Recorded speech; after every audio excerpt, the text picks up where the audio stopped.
আসসালামু আলাইকুম। হ্যালো বন্ধুগণ, আচ্ছা আমরা অনেক দিন পরে আমাদের ছাদে আসছি, তো এই জন্য ছোট একটা ব্লগ ভিডিও করতেছি। তো ছাদে আমরা রেগুলারই আসতাম, তবে ছাদে কিছু সমস্যার কারণে আমরা আসি নাই।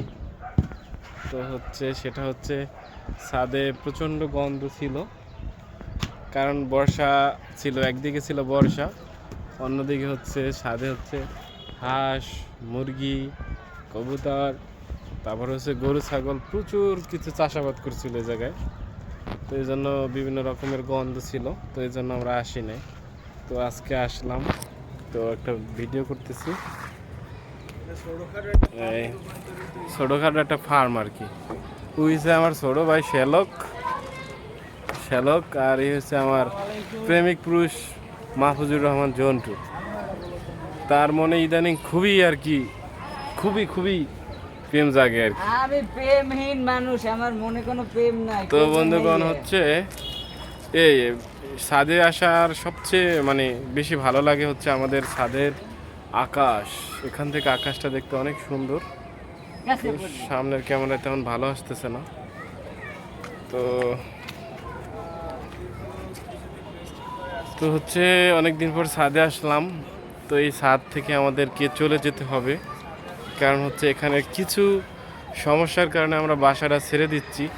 তার ভেতরে এক নম্বর কারণ ইফটিজিং, যেটা আমার ছোট ভাই করে মেয়েরা খুবই ইফটিজিং করে আর কি। তো এই ইফটিজিংয়ের জন্য আমরা চলে যাচ্ছি, কারণ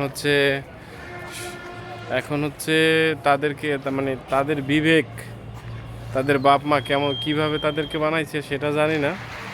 তো আমাদের খুবই লজ্জা করে। তো আমরা সব সময় রাস্তাঘাট বা যেখানেই চলাফেরা করতাম, সব সময় নিচের দিকে তাকাইতাম। হ্যাঁ, মেয়ে তো দূরের কথা, কিন্তু ইদানিং দেখতেছি যে মেয়েরা উল্টো ইফটিজিং করতেছে। সব রকমের মেয়েরা না, দু একজন তো খারাপ থাকি। তো তার ভেতরে আমরা একটু সব ইফটিজিংয়ের শিকার।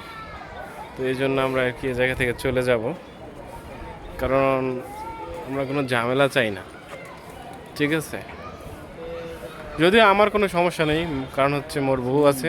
সব সমস্যা হইছে মাহফুজ। সমস্যা আমার আসসালামু আলাইকুম। সমস্যা হয়েছে আমার ছোট ভাইকে, কারণ তাদের নিরাপত্তা দেওয়ার দায়িত্ব আমাদের, তাই না মাহফুজ? তাদের সকল রকমের নিরাপত্তার দায়িত্ব আমাদের, সুতরাং সিদ্ধান্তটি আমাদেরই নিতে হচ্ছে। তো এই জন্য একটু খারাপ লাগতেছে, কারণ এখানে সব কিছুই ভালো ছিল। তো এই বিষয়টা একটু খারাপ, যার জন্য আমরা চলে যাচ্ছি। তো সবাই ভালো থাকেন, সুস্থ থাকেন। পরেরটাই তোমার লেখা। তো আমার চ্যানেলটা সবাই একটু ঘোরেন আমাদের ডেইলি অ্যাক্টিভিটি ছোটোখাটো বিষয় আমরা ছাড়তেছি। তো সামনের দিকে এডুকেশনাল ভিডিও আসবে, তো সে প্রিপারেশন আমরা নিচ্ছি। তো আপনারা সবাই ভালো থাকেন, সুস্থ থাকেন, ধন্যবাদ।